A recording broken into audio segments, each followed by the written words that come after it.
Of করেন তো। শুকনো মরিচ, তেজপাতা, রসুন পেস্ট, আদা।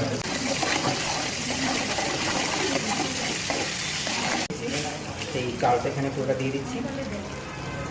রোস্ট করে, মানে আমরা যে করি না শুকনো করে, প্রথমে দিচ্ছি হলুদ, মরিচ, জিরা, ধনিয়া 1 চামচ,